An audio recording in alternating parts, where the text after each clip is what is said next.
What's up, O Squad? It's your girl Jackie O, and if this is your first time to my channel, welcome. I am an OG original Black Digital Nomad and globetrotting mama. I have been crisscrossing the globe for the last 25 years. Yes, 25 years, and that's why, y'all, I am an OG. And I currently slow travel full time with my toddler daughter Ruth. And my whole channel is devoted to uplifting, inspiring, motivating, and most importantly, teaching other Black women how to travel full time and or move abroad. So today I am so thankful that I get to connect with you guys and chat with you guys because once again, I am interviewing a badass sister who has moved abroad and is currently living in Mexico, in Mexico. And guess what, guys? During COVID-19, Mexico is one of the few countries that's still open to the blue passport. And this sister that I am getting ready to interview right now, she is doing it with her family. She has two of the most gorgeous children I've ever seen in my life and a husband. So I'm so excited for you to meet her, to chat with her, to hear about her experiences in Mexico. And the road to Mexico was not a straight one, y'all. And that's one of the things that you gotta be comfortable with when you're about to move abroad, which is life has its twists and turns, and every day ain't gonna be a happy day, but in the end, it is so worth it. So let's get into it, guys. Let's chat.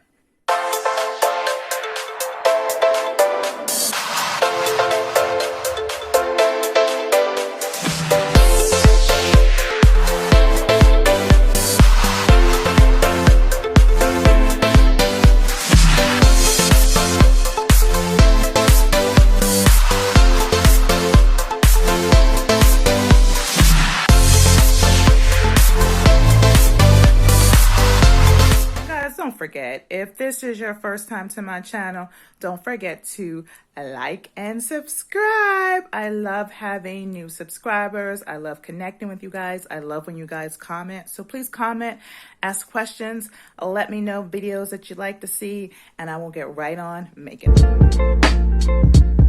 Y'all, hey O Squad. This is the Jackie O Life presents Black Women Doing the Most. Hey everybody. As you guys know, no matter what's going on in my life, and it has been hella crazy right now, this show gives me so much life. Why does it do that? Because I truly get to connect with Black women doing the most. And today's guest, like guys, I tell you, all my guests are fabulous, but I don't think I have interviewed a mom yet with kids this young. So I am super excited, super pumped because first of all, when you scroll this sister's Instagram feed, let me tell y'all, I'm gonna put like a photo here. It's just like, well, I got to step up myself, like goals, like life goals, Black family goals, hair goals. Like I think one of my first posts I put on her Instagram was like, okay, I need to know all of y'all hair secrets, like everybody in the family. Just like, I'm like, everybody, if you've seen Ruth's little bitty hair, like she tries, she's doing the most. But this sister right here, I'm like so excited, guys. So I'm going all off topic, I'm getting all flustered, but that just shows you that like I'm in awe of the women that I get to interview on this show. So I'm gonna let her do her thing and introduce herself. But ladies and gentlemen, mainly ladies, but I get like my data says a few men listen to the show as well. I want to introduce you to a globetrotting mama, wife, extraordinaire. Like she has the dopest website, Instagram page that I've seen in a long time. So Sister Ashley, take it away and just tell my audience a little bit about yourself. You are so sweet. Thank you so much. But hi, everybody. My name's Ashley. I am a mom of two. My oldest is 7 years old, and I have a 3-year-old. They're both Gemini, so it's almost like I have 4 kids. But we're living in Oaxaca. We're living in Oaxaca, Mexico. I'm from Chicago originally, and we were raising our family on the South Side, and we decided we wanted to experience a little bit more. So at first we were traveling throughout the US, just trying to find another place to call home. and we really enjoyed our travels, but we didn't find anything that just clicked for us. So we were like, you know what? Let's try to go overseas with this. And we did, and we love it. So, Yay! Okay, so girl, I got so many questions for you because one thing that people do ask you, and I'm like, I don't know what I got for you because like I'm a single mama, but people really want to know what is it like? What's the conversation like having with your partner about moving abroad? Like, how did that happen? What's that like? Etc. Was it like, did you both decide, or did one of you all come up with the idea? Because you started like traveling the US, which is also very cool. Ruth and I actually did the same thing for a while. oh, cool. And America's beautiful. Like, don't get me wrong. There was like some really cool spaces to go in America. But like, so you're just in Chicago, and the title or your tagline from your Instagram feed is from the block to the barrio, Yeah. which I absolutely love. So like, tell me about it. Like, was it both of you all's ideas? Did you both always want to travel? Like, how did this happen? Well, I've always wanted to travel. Ever since I was a little girl, I was really into learning about other cultures and countries and languages and stuff. And I took my first trip to Mexico actually when I was 15 or 16, and I fell in love with it. And I'm like, oh my gosh, I'm going to be living out the country. So that was my plan ever since I was a teenager. And then you got your teenage dreams, and then you become an adult. 15, you went to your first trip to Mexico, which is super exciting. And Right. super young too. Okay. Was it a family Yeah. trip or was it a school trip or? No, I was in a church youth group at the time. So Mhm. like we visited an orphanage. So we were like at an orphanage doing stuff, but it was in Chihuahua, Mexico. And then we got to like go into the towns and everything, and I loved it. So um, yeah, I really loved that experience. I was like, I really want to be overseas. I love like being immersed in another language, trying to figure it out. It's like a puzzle to me, and I just loved it. So I really wanted to do that when I got older. When I became a young adult, I graduated from college with an ESL degree. So I Mm. started teaching English in Chinatown. Yeah, I started teaching English in Chinatown for a couple of years. And then after that, I moved. I didn't move. I went up north where there was a bunch of refugees Mhm. resettled from like Iraq and Sudan and Burma, everywhere. Oh. So I had a mixed language class. Oh man, I loved it so much. It was really exciting. So I still got to work with people of other cultures. Then I met my husband. We got married. Did you meet him in China? And things. Did you meet him in China? No, Oh, okay. no. I taught in Chinatown and in Oh, Chicago. oh, So I was, oh, I'm like, yeah. wow, okay. Oh, I was like, we got to get in on No, that. Okay, okay, okay, okay. no. So I met my husband here I met him in Chicago. Okay. We had our baby girl, and then a couple years like into our marriage, we're just, I don't know,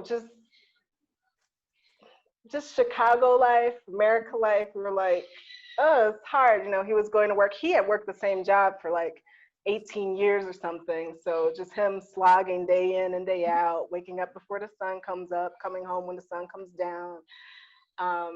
Just the stress of dealing with all of that. Mhm. Just the rat race and just feeling like we kind of don't want this anymore. I had did my internship, my college internship in Spain.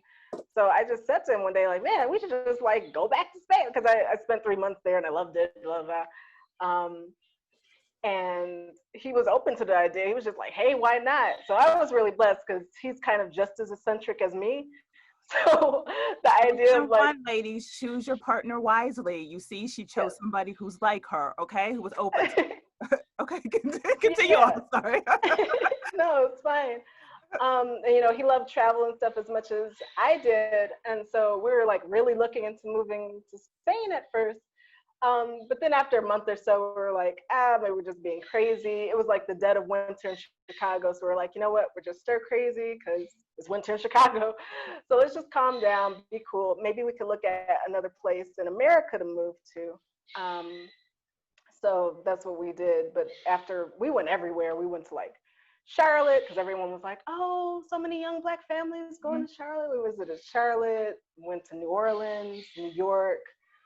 We even went to Albuquerque and Montana and Oregon. Like we went everywhere, like literally. We went all over the US trying to find something that we liked. But and everything was fun to visit, but just like some places just didn't have enough culture for us. Like we went to the Pacific Northwest, like Portland area, and we loved it. The nature there is like gorgeous, and we got to visit Glacier National Park in Montana, and again, just gorgeous. We're very big nature people, so we were like, oh, we love this. We're just like, there's not enough melanin here. Like, there's like no culture anywhere, so we didn't really like that. And then other places, like I just don't like the vibe of the South. So the southern cities were out, and California's too expensive. So we couldn't find a good fit. So that's when we started thinking again, okay, let's reconsider this whole moving abroad thing, because maybe that'll be what works. So.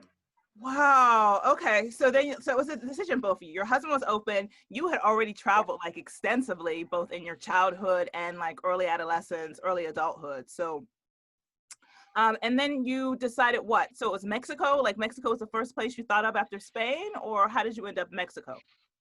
No, so after Spain, when we started looking at it again, we were like, hey, why don't we just go back to Africa? So we were looking at Tanzania actually, like on the East Coast, and then we're like, well, no, let's go to the West Coast. Let's do Senegal. I took French in high school, so I was like, yeah, I can finally use my French. And Dakar like looked amazing when I was looking at it online.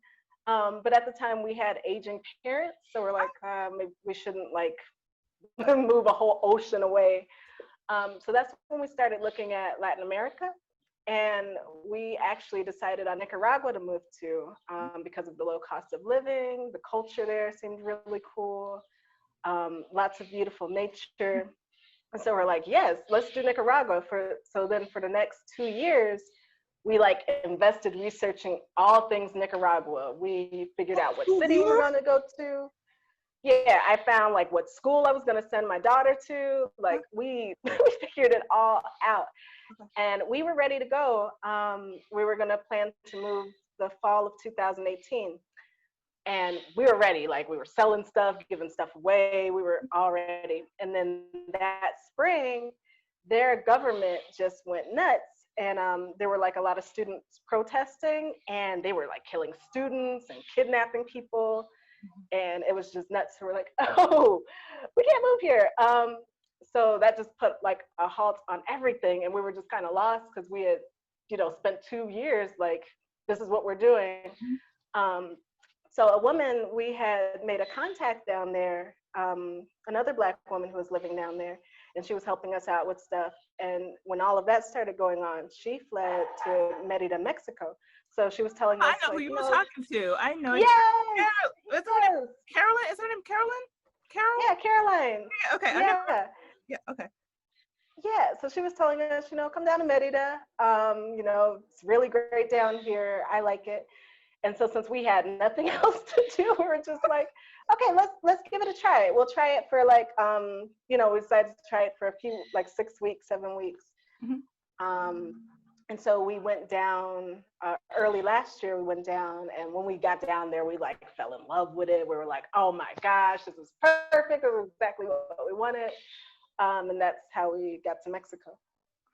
Wow. No, I gotta backtrack for a little bit, because like what you're saying, like I totally get, I'm totally vibing with, but I know a lot of my audience, like their first mental hurdle is just saying, okay, we're going to do it. So what do you attribute your open-mindedness to? Like, what do you attribute you and your husband saying, we're going to do it, we're going to plan it out? Like, how did you even get to that point? I know you said you were kind of tired of the rat race of America, but it's different being tired and then actually doing something to change your life.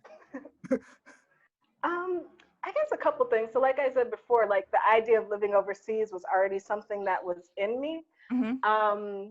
And just, I don't know, I've never bought into the American dream. And my husband, he never really bought into the whole American dream thing either. He's very political. So the idea of moving abroad wasn't like, oh my gosh, we're leaving America, it's the best. Like, he was already over that. So, and like I said, we're both a little different. We're both pretty open. But I think something that really did push me was that shortly after my daughter was born, I lost my mom. And my mom, like, that just kind of unhinged me a little bit. And just knowing that life is so short, and you can work your whole life. Like, my mom, she was such a hard worker. She was an RN. Oh, wow. Wow. Yeah, she was an RN. She was in her 60s, and she had decided to go back to school to get another degree in something. And just with the economy, like she was having trouble making mortgage, like the mortgage payments and stuff, Mhm. just different things. And she worked so hard all her life, like always working. She had always wanted to go visit France, Mhm. but of course there were always bills. She was like, oh, okay, after I pay this off, then I'm going to start saving for this, and okay, after I get this squared Yep. away. And that Mhm. never happened for her. So I think that kind of made me just think, you know what, life's too short. You just got to do it, try it. Yeah. Okay. Okay. No, no. Girl, when you said that, like you spoke to me because I am the exact same way. I just feel like life is too short and tomorrow's never promised, right? So, all right. Yeah. So you, so you do this as you and your husband, but you also got kids, girl. Yes. So it's four of y'all. I feel like two adults, okay, like y'all can go be crazy and eccentric, blah blah blah. But you Right. got you got two human beings that you are responsible for, and Yes. two tiny human beings. They're adorable. Yes. Again, check out her Oh, thank Instagram you. feed. I'm gonna put the link here at the end. I'll have her go over all that. But her kids are like model worthy, beautiful. Thank you. But let me continue. So, did you get any pushback by wanting to from people in your circle by wanting to leave the United States and take your two kids with you? Not that you would leave them. Not that you would leave them. Not that you would leave Right. Yeah. We did, like, from our friends. Our friends are kind of like us, so they're also like trying to figure out ways to come overseas too. Okay. So our friends were like on the same page, like, yeah, that's awesome, that's great. Some of our family members, my dad was pretty good with it at the time. I think he probably was like internally screaming, Uh-huh. but he was very supportive. So that was awesome. Other family members, I think, thought we were nuts because it's just like I said, my husband had a good job, like, it paid well, Mhm. like well enough anyway, insurance, all that.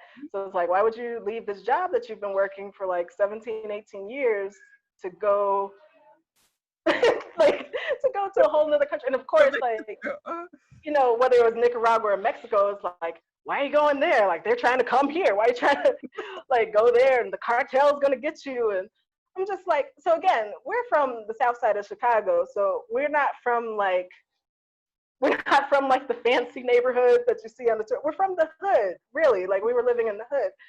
So we're going to sleep with like gunshots and stuff like that. So people are like, oh, it's so dangerous. I'm like, dude, someone just got shot like 3 blocks away. So it's like, I'm in more danger here. So it's like, isn't Chicago like anyway, the murder capital of America, like Chicago and New Orleans? yeah, it's like, it's pretty nuts. The gun violence, it's pretty bad. Okay. So people would tell us these things, and it's just like the propaganda of it all. Because it's like, Mhm. if you're looking at it, it's like, look, I live in Chicago where there's gun violence, police are shooting people, Mhm. food desert or food apartheid, where it's like I can't get to a decent grocery store without traveling a couple miles by car. Um, the schools, the mayor had shut down like 50 schools in the Black and Latino neighborhoods. Mm. So it's like all these things.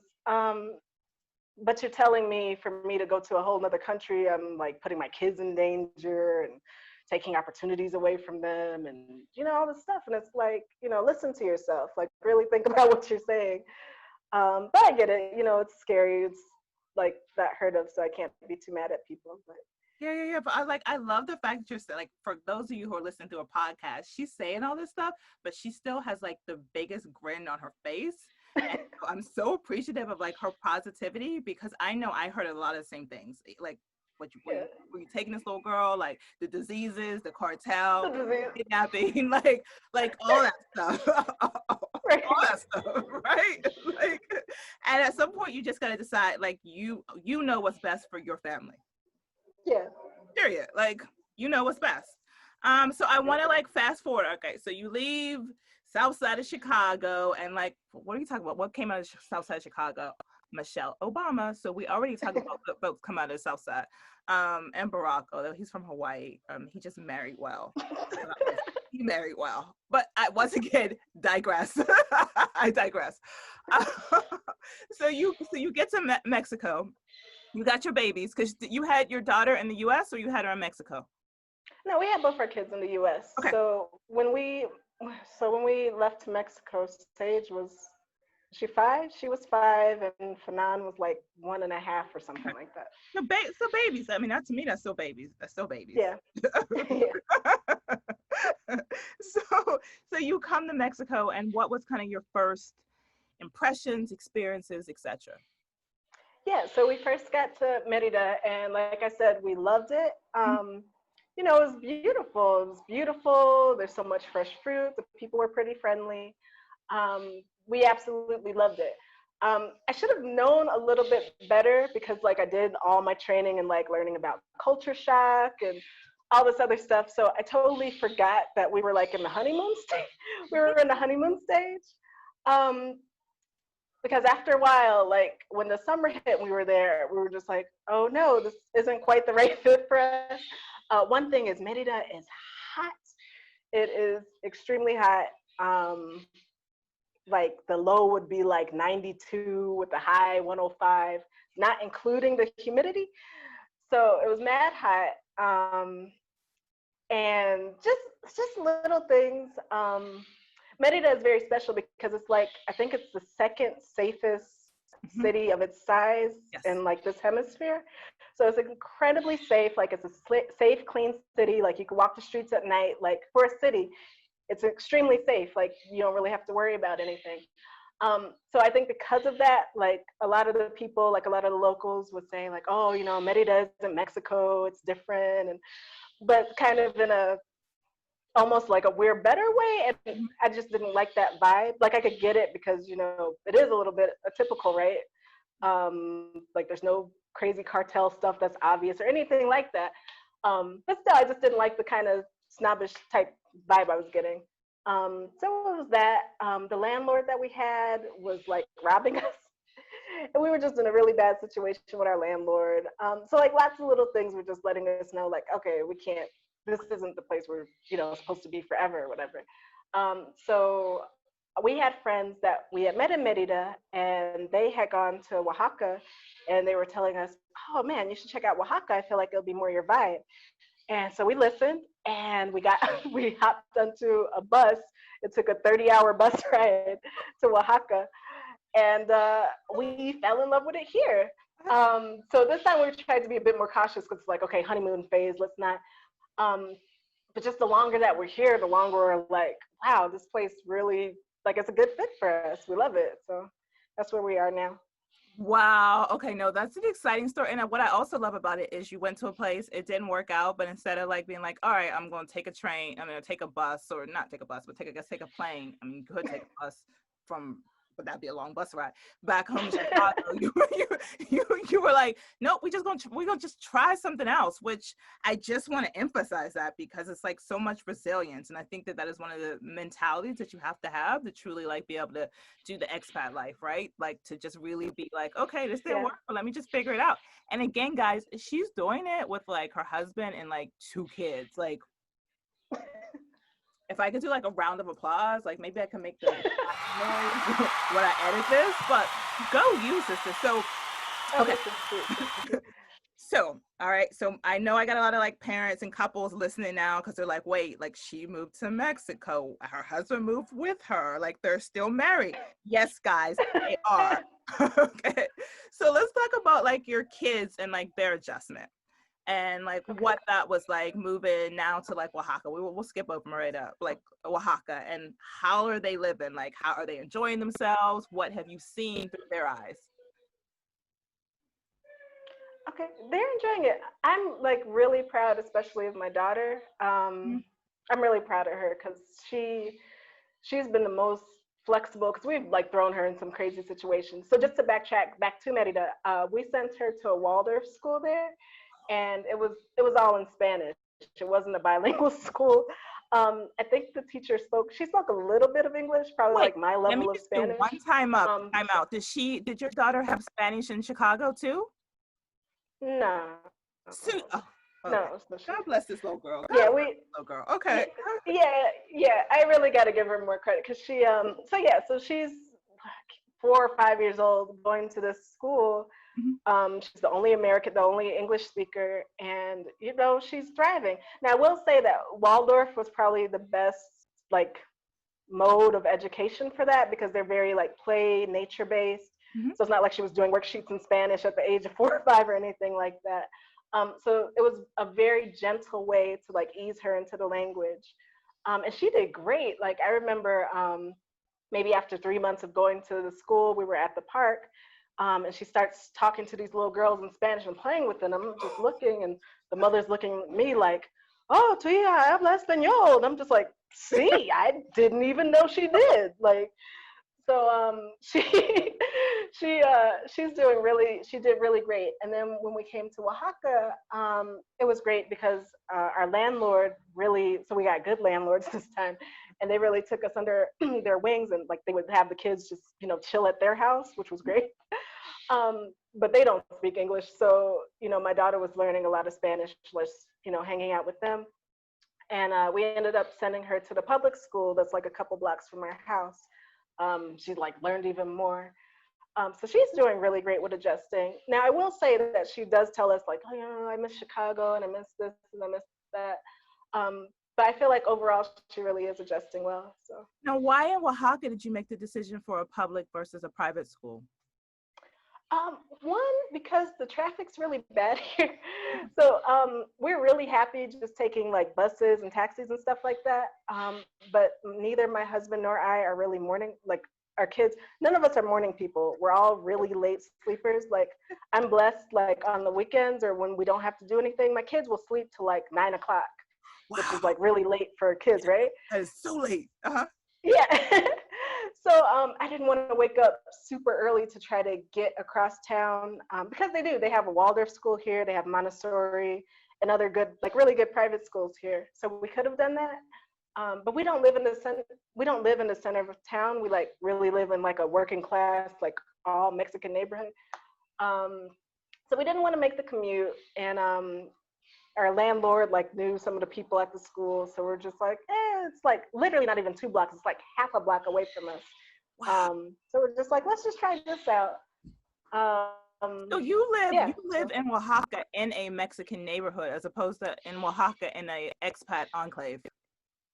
yeah. See, that's what I'm talking about. That's what I'm talking. That's you and I like. See, I do. Like, I do.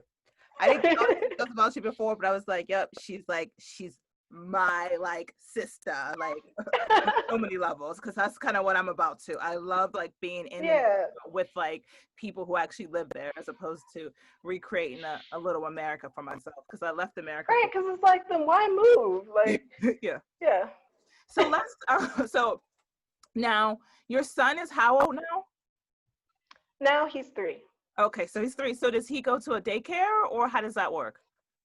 No, well, yeah, no, I wasn't planning. Well, actually, I guess this would have been the fall where I would try to find some type of like 2-day or something Okay. program, but you know, with everything shut down, we won't be doing that.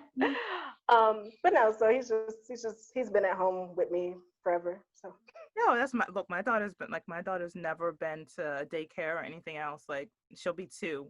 Maybe when she's 3, she'll go a couple times a week.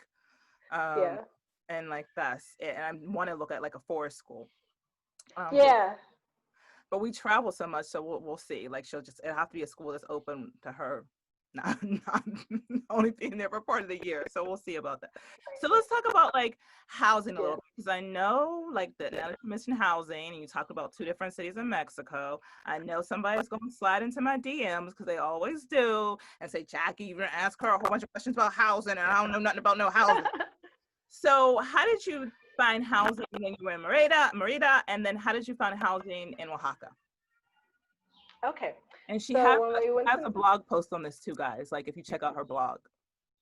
thank But you. go on. Okay, so when we were in Merida, like the first time when we first got there, we were just renting like a vacation property or whatever. Um, then like when we were settled, we had to come back to the States. So my daughter does do like modeling and acting actually. So we had to come back to the States for her to film something. And so while we were in the States, we were like, okay, let's find something let's find something while we're here, which was our first mistake. I don't know what the heck we were thinking. Like, I think we did mention, like, you know what, we should probably just get an Airbnb and then look on the ground. But then we were like, no, we don't want to waste money on an Airbnb. We'll just have our friends go check something out for us, which was horrible. Like we really shouldn't have done that. So we did. We had, we had my daughter's teacher's husband's friend knew somebody who did, Okay. who was a realtor. And so anyway, so they found something for us. And then we had another friend who was a local go check it out for us. And it seemed legit. But then when we got there, it wasn't. Like, it was supposed to be like an air conditioner in each bedroom. And one of the bedrooms, there was no air and no AC. It was just a gaping hole where the AC was supposed to be. And, we're in like tropical Mexico. So it's like outside, you got all kinds of iguanas and all kinds of crazy little creatures. So it's just like, what the heck? And so we had to like get a paper towel roll and plug it up and like wait a couple weeks for the AC to come. And then the landlord didn't even buy a new AC. It was an old one, so it stopped working after we. Anyway, and Merida again is hot, so you need the AC. It's not optional. So anyway, so we couldn't use that bedroom for a while. So yeah, so for everyone listening, just really just do an Airbnb for a while and just look around for stuff, because it's not that hard. Just take that time to do that. But what I will say about prices in Merida, I think they're some of the best in Mexico. You can find like nice houses depending on where you live, and depending if you want to live like in just a normal neighborhood, you can find nice houses for like $250, $300 a month, easy. So housing situation in Merida is good. In Oaxaca, the housing situation is a little bit harder. Part of it is because unfortunately with the Airbnbs, like they buy up so much property and they're like pricing people out. So I feel like you have to do a little bit more work to find like a reasonably priced place. And everyone's idea of reasonably priced is different. Like there are a lot of, part of the problem is a lot of expats will come down here and be like, oh, this 2-bedroom is only like $800 a month. That's great. And it's like, a 2-bedroom in Oaxaca is not supposed to be $800. Like, no local person is buying that. But because Americans and Canadians and everybody are willing to pay such high prices, then they don't rent to local people. So it's kind of messed up. So it's kind of good for the overall like economy if you try to find something that's reasonably priced. So if you do find a place, you can again find like a 2-bedroom. Like we're about to try to move to a 3-bedroom place that I think I get confused calculating from pesos to dollars. It's like 6,000 pesos, which is like, is that 300, 250? I don't know. Anyway, I'll post it up. I'll post it up here, guys. What it actually is when I Google it. Yeah. Sorry. So are you signing year-long leases? Or are they month-to-month leases?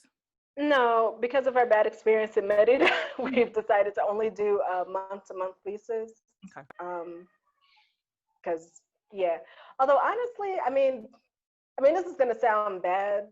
I don't know if I should say this, but it's like, you sign a lease, but I mean, it's not like in the States where it's like, oh, you signed a 6-month lease, but you're about to leave after 2 months. Like, lawyers aren't gonna come after you. Like, so it's not the horrible. Like, it's kind of a jerk move to leave, but it's not like this horrible legal thing that's gonna like haunt you or anything like that. So that's good. That's good to know, because most people are coming with a very much like a U.S. context. So like, are they running like credit checks on you? Or are they doing any of that stuff when you sign a lease? Nah, not. I'm trying to remember what happened when we did Merida.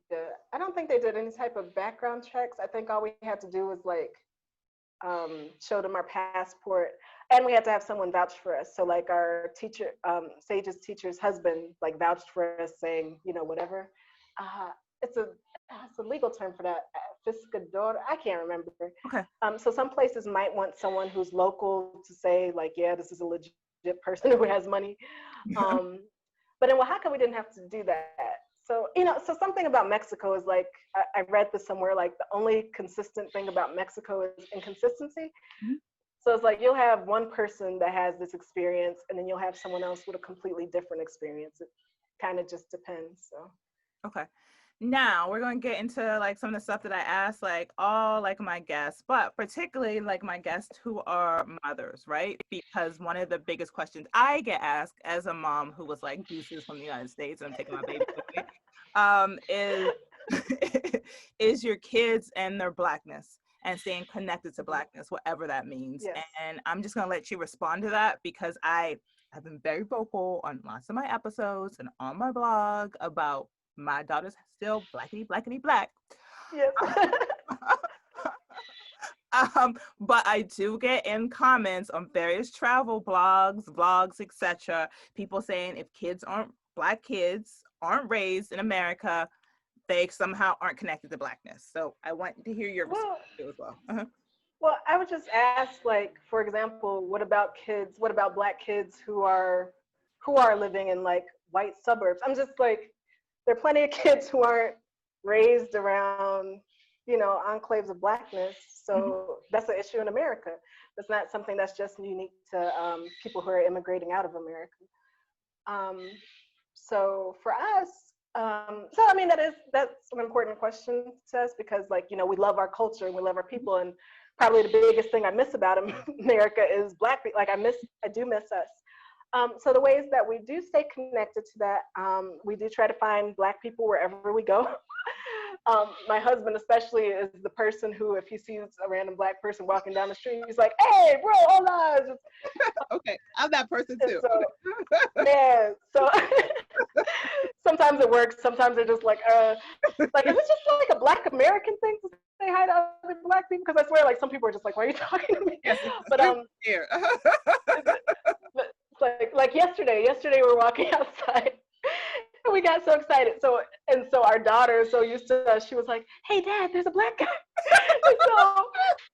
and so my husband's just like, "Oh, hey, bro." And the guy's just kind of like, just kept walking or whatever. But whatever. But other times it works out really well for us. So so for example, when we first got to Oaxaca, we're walking around and we see this group of like young black women walking. We're like, "Hey!" So we wave, and then they come over to us. And they're like, "Man, where y'all from? Where y'all from?" And so they were Howard students, and that were basically like doing a college internship here. And they told us like, "Man, you got to get in touch with our mentor. He's this black guy who's been living down here for like 20 years, and he facilitates Howard students here." And so we're like, "Oh my gosh!" So we got the number, and so we connected with him and his family, and he's been like a wonderful friend to us. So we met him. We met another black lady from Chicago. She's in her 70s. She's been down here for 25 years. So yeah, oh man, I wish you could interview her. She's an amazing woman. Before she was living in Oaxaca, she was living in, I can't remember which island, maybe Grenada or something, but she lived there like during their revolution or independence or something. Like she's just fascinating. She worked in the civil rights movement. Like she's the most fascinating. She makes the most beautiful sculptures and black art. Like going into her house is like going into like a black museum of just art. Oh, I got it. She's wonderful. Okay. So, you do. Maybe I'll send her your information and stuff. But yeah, so we connect and we create relationships with whoever we can find wherever we are. So we hang out with their family. We hang out with her. We also like to try to find the Afro population. So we really like Oaxaca because it's one of the 3 states that has the largest Afro-Mexican population here in Mexico, along the coast in Costa Chica. So we were just down in the coast, and we got to see so many like black Mexicans. It's so fun because it's like teaching our kids like blackness is global, and that's not something I learned till I think I was in high school. I met this Panamanian guy, but he was black, and I was so confused because I thought Latinos, were just the like kind of pale skin, straight hair. And I meet this guy who looks like he could be my cousin, and just kind of like blew my mind. So I'm glad that my kids, at this age already know like, oh no, black people are like everywhere, everywhere. So there's that. And just in our home, I mean, we're a black family. So it's like they're growing up black because we are black. So it's like the movies that we watch, the music that we listen to, like, we have like old Soul Train DVDs that we play for them. So my son just walks around singing Soul Train. So it's like It's the cutest thing. I have a clip. I might I might DM you with it because it's really cute. Um, they grow up listening to like Lauryn Hill and Johnny Taylor. So it's like they, they're black Mhm. and they know this and they're proud of their blackness. Um, we celebrated Juneteenth on our roof. Like everything was shut down, so we just had like a party for my family on the roof. We decorated with like red, green, and black balloons. Yeah, but we ordered like some good soul food that we could find, and we're Wait, just playing good they music. have soul food in Mexico? No, we. So it's Like, so, girl. well, you know what? In other parts of Mexico, where there are more black people and they've opened up like soul food restaurants, yes. But here we just found like a place that could like cook greens in a way that like is kind of similar to us. We found like a good fried chicken place and another place that like makes macaroni. So we kind of piecemealed it together. Um, but yeah, we just had like our own little celebration, and my daughter's like singing on top of the roof, like I'm black and I'm proud. So it's like we're fostering, a love for blackness. You don't have to be in like Black America to do that. So. No, I couldn't agree like more. And I love you were so much more like polite and eloquent in the way you stated all of that. So I thank you. I thank you for that. And I thank you for that perspective because I know there are just a lot of moms in particular who um, are concerned about that. And then hear all that noise from people around them when they say that they want to be out with their families and, immigrate to a new country. So I'm very thankful that you gave that beautiful answer that you gave. Now I want to talk a little bit about, this is probably either number one or number two question I get asked. And I'm going to ask you as another mom, and that's like safety. And I know you mentioned like for before you from the south side of Chicago, but again, like, because I also believe people got to hear things a couple times before it actually starts to permeate their brain. I just want you to give my audience a little bit of advice on what you are doing for your personal safety, and just talk about that and just safety in general in Mexico. Because I mean, the reality is you have to not be stupid wherever you are, right? Like you still have to take Exactly. proper precautions. Some parts are safer than others. Mexico is a country of like 32 or 33 states. Um, and each state kind of has its own safety rating, right? Oaxaca is one of the safer states, and Oaxaca City is like generally pretty safe. Like there isn't any gun violence here really. The most you might run into is like getting your stuff pickpocketed.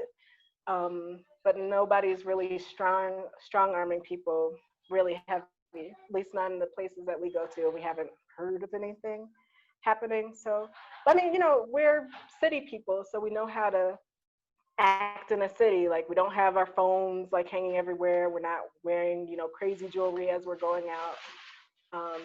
Not going down a crazy looking alley or anything like that.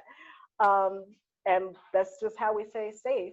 I feel a lot safer here than I ever did in Chicago. So, Wow, yeah, that's something right there. Just saying how you felt like a lot safer there than you ever did in Chicago. That is just saying. So let's go a little bit more into just kind of like day to day life, because I think that there is a misconception that like the expat life every day is like rainbows and sunshine. So and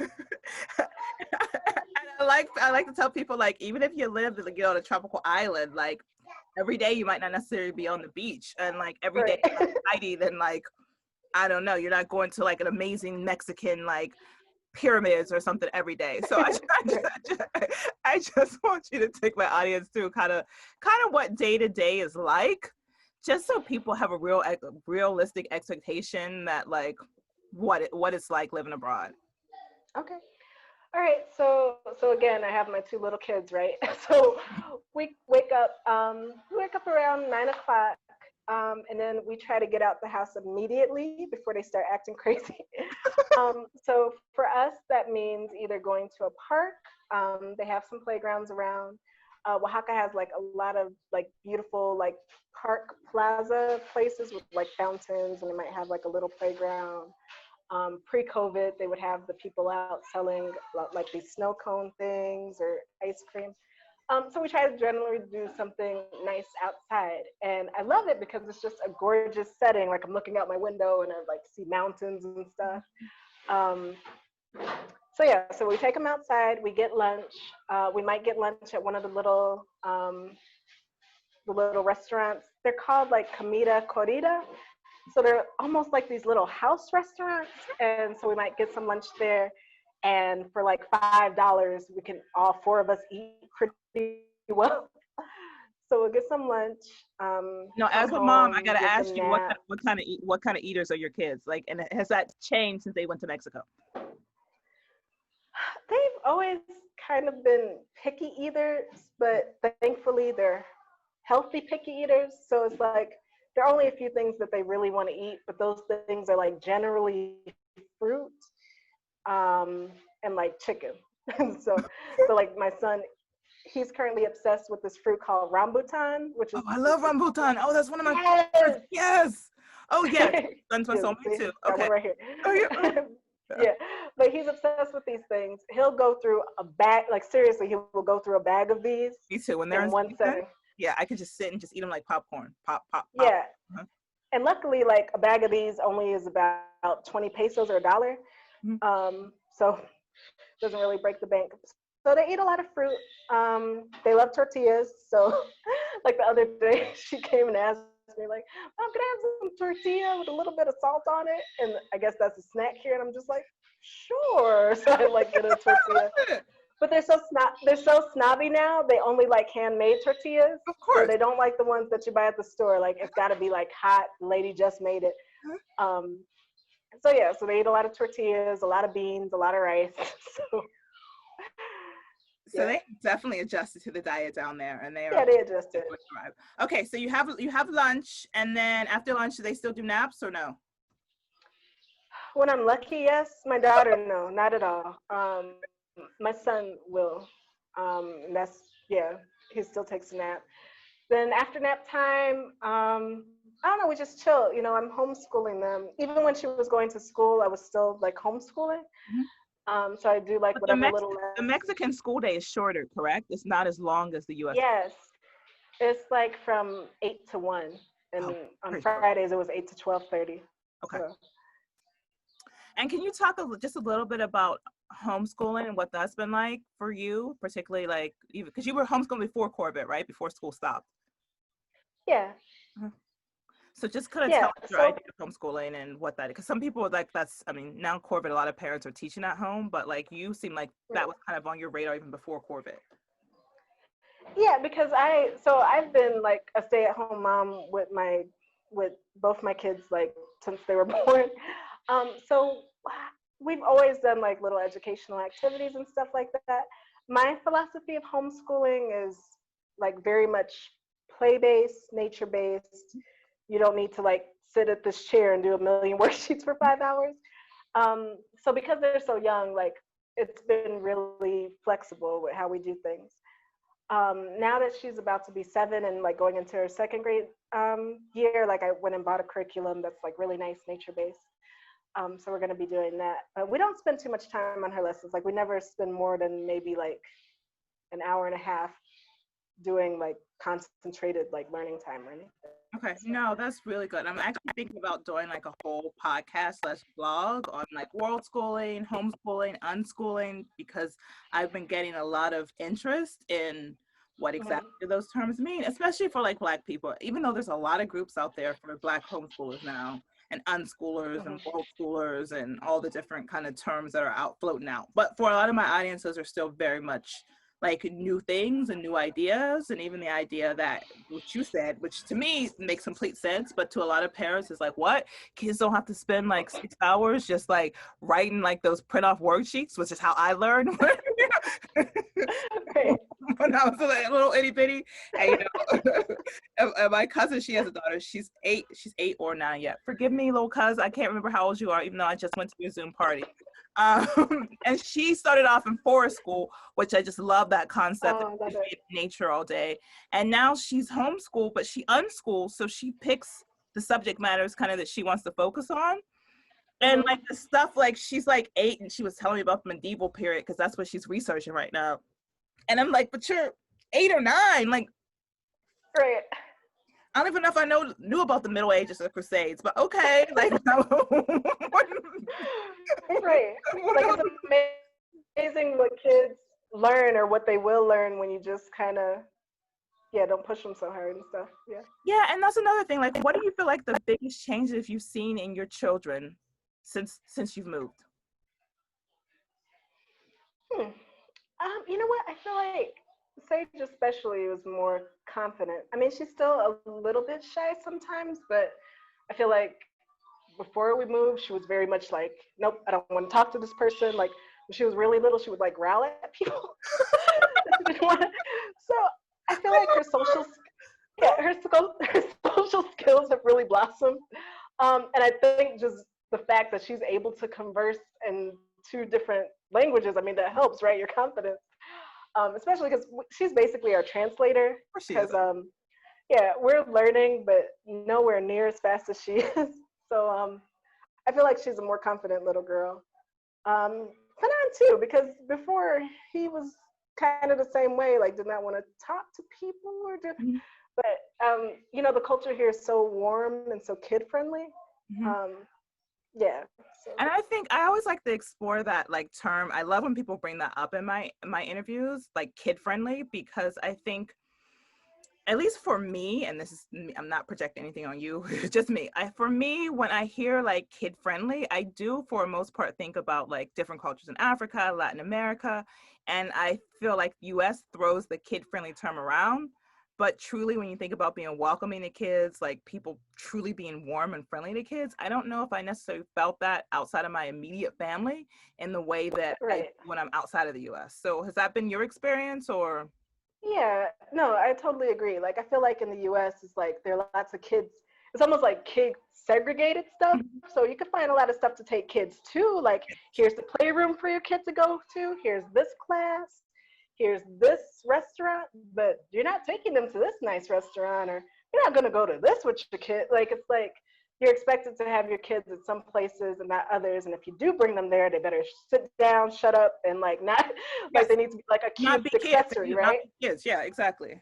Right. But here in Mexico, like I remember it was Valentine's Day we were here actually.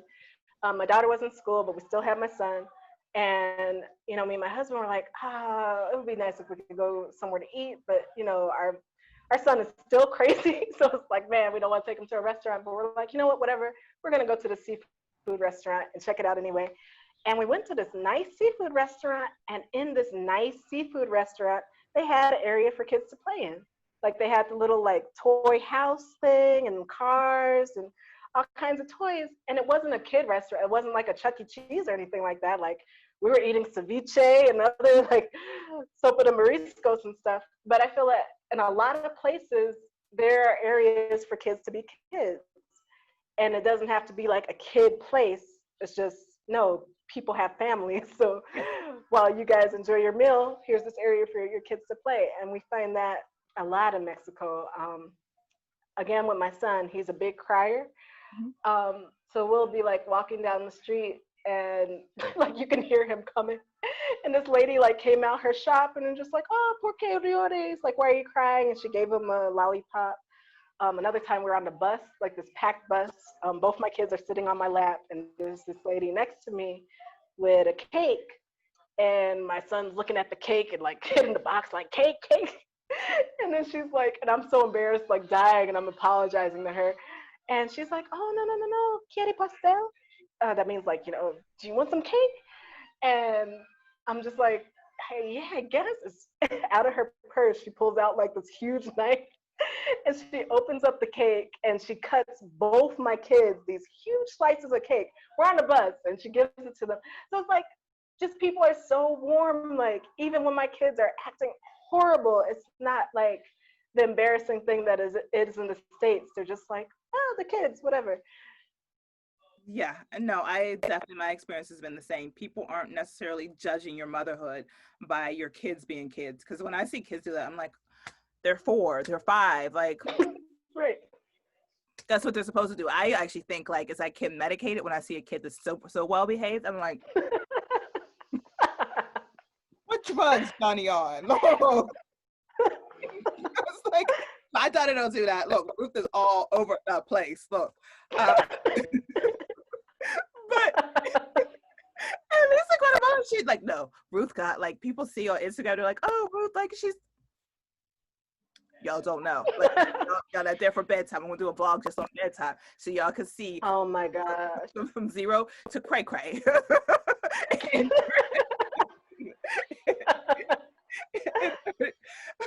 But like in this little bit more time that we have left, I would like to say, well, how do you feel like it's changed for you as a family unit? Going from Chicago and the kind of rat race of that to being in Oaxaca, which I would assume is in some ways a much calmer life for both of you all. Yeah. Again, I don't want to make assumptions, so you tell us. No, it definitely is, because I mean, we're able to spend more time together as a family. Like, so we're together all the time. Well, I mean, we'll take breaks from each other or whatever, but it's like we really get to just enjoy ourselves as a family and just not not have that feeling that you have to do a million things. Like, even in Chicago, like I did have my daughter in a bunch of different classes. Like, she's doing African dance, she's doing Taekwondo, she's doing this and that. And here's like, yeah, I guess we'll get around to putting you in this class. Or it's like she's taking a swim class now, but I don't have this almost pressure that she has to do a million things at the age of 7, right? So it's a lot calmer. I feel like as a family, we're a lot healthier because we're eating a lot better, because it's so cheap to eat healthy here. It's cheaper to eat healthy here, actually, as opposed to America, where it's like, if you want to eat healthy, it's going to cost more money. We're walking around a lot more, enjoying nature a lot more, outside a lot more. So I just feel like for all of us, for our like mental health and physical health and everything, we're just healthier. And it just feels good. It feels good. Yeah. No, I totally get you there. Now, what is it like being a Black family abroad during like the whole Black Lives Matter movement? It's kind of surreal. Like, it's weird. Like, as I see all this unfolding, it's kind of like confirmation. Like, yeah, this is why I wanted to get out, because I don't want, all the reasons why we are protesting. I didn't want that to be the reality my kids had to experience, because, like I said, so no, I didn't mention this here. Sorry, I wrote about it in my Instagram. But my daughter, she's only 7, but she's seen like police be bogus to us several times already. Like, she's already had in police the guns U.S. on or her. Yeah, no, in Chicago. Oh, okay. Like, once we got pulled over, I guess they were looking for somebody else, because it was like 3 cop cars, and then all these cops surround us with their guns drawn. And one of the ladies, guns drawn and your baby's in the back? Yeah. So one of the cops, she like looked in and saw there were kids, and she just had like this oh shit like look on her face, and she's trying to talk to Sage, like, oh hey sweetie, oh, is that your little brother sitting next to you? And Sage is just tear all over her face. And anyway, so it's just like, and other events like that have happened. So we didn't want our kids to, we didn't want that to just be normal to our kids, which is one reason why we got out. So anyways, I'm seeing all this stuff unfold in the States. Like, it's surreal. It's crazy. Like, it's crazy that it's news here. Like, there's a mural in Oaxaca downtown of George Floyd. And just like, wow, like all over the world, like people are realizing what's happening to us in the States. I hate that it took so long in coming. Like, it's just this weird feeling of like, I'm glad everyone kind of is starting to get it now, but it's like, you didn't get that like 100 murders ago. Like, why was it? Yeah. So I don't know. It's a very surreal feeling watching it all happen. Yeah, no, I would have to agree. It's very odd. And it also is just like, I've had friends, white friends message me and they're like, Jackie, I didn't think that Black stuff happened and bad stuff happened to Black people like you. Now I could take that. Yeah, exactly. Maybe I'll do a whole show about that, but that's not today. Today we're talking about like your life in Mexico. But it's very like it's just like if you've known me for any amount of time, I'm hella political and I'm hella proud of like my Blackness, all aspects of it. And I've been like, and like, you know how like on Facebook when it shows like your post from 5 years ago or 3 years ago, I'm like, I was doing the same post, like still about Black Lives Matter, still. But now it's like, oh yeah, like, man, I totally get you. Yeah, no, it totally just it is almost kind of surreal. But I'm also like, you know what? For my own mental health, I needed something different for my daughter. Exactly. And something different for me. So that was the reason I made my choice. But it's been so wonderful talking to you. Like I said, I think you're fabulous. I think your family's fabulous. I think your Instagram feed is fabulous. Like your kid, like you and your husband with the good genes. Look, the Chicago family with the good genes. Because I'm like, girl, like you need to have about 5 more other kids because the world just needs that. You know? So I'm like, I'm not trying to put your family planet on blast, but like, we need genes. Oh man, don't even speak that into my life, man. But thank you.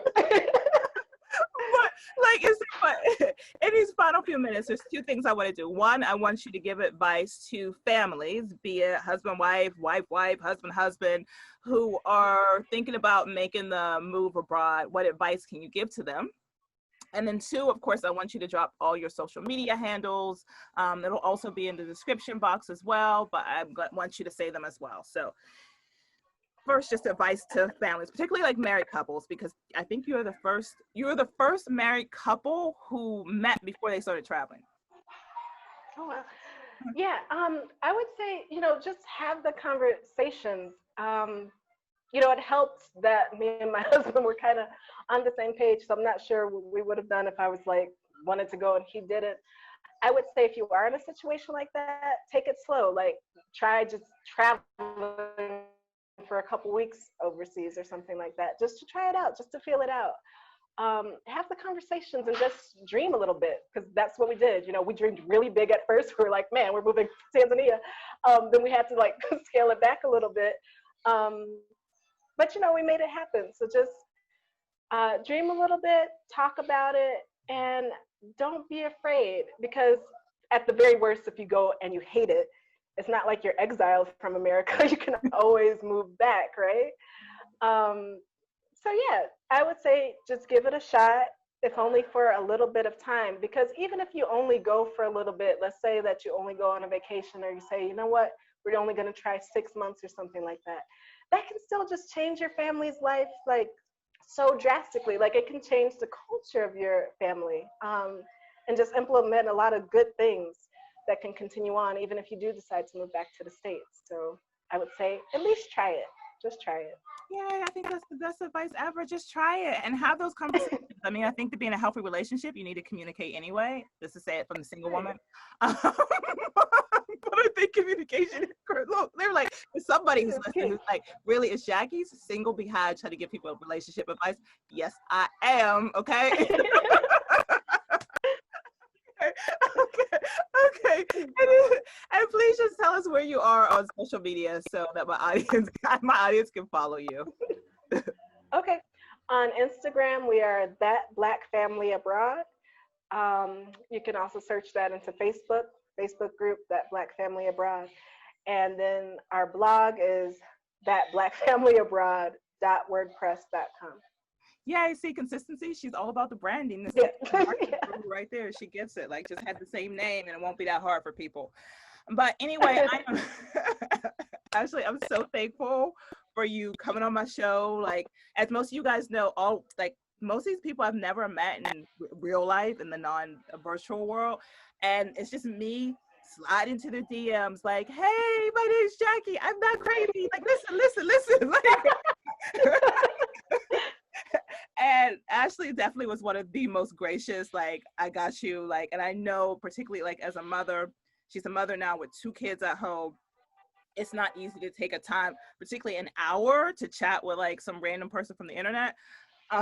So I'm so appreciative. Thank you so much. I'm wishing you all the best for your family. I know I will be watching on Instagram because I already do. I already done bought my daughter some Crown hair products. I thank to Ashley. Oh, that's great. Again, she and her family goals all the way around. So thank you. I appreciate you. Audience, I hope you enjoyed this. I know I found this conversation phenomenal. I always learn from all my guests. Ruth and I have Mexico, one, because I love Mexico, but two, because ain't that many countries open to Americans right now. So sad. as the next country on our list to slow travel to. So hopefully we'll both be it when it's safe. We'll be able to meet you all in person. But again, thank you. I really hope so. I'd love that. No, that would be so awesome. Thank you so much. Thank you. Hey, Black girl. Hey, you good? Because I'm fabulous. I'm a digital nomad, and my lifestyle allows my daughter and I to experience new places, culture, foods, and people. Living abroad and or traveling full-time is amazing. It is freedom. I can work from anywhere. I want more Black women to experience the same sort of freedom. I help Black women manifest their dreams of a life abroad or a full-time travel. Are you ready for a life beyond your wildest dreams?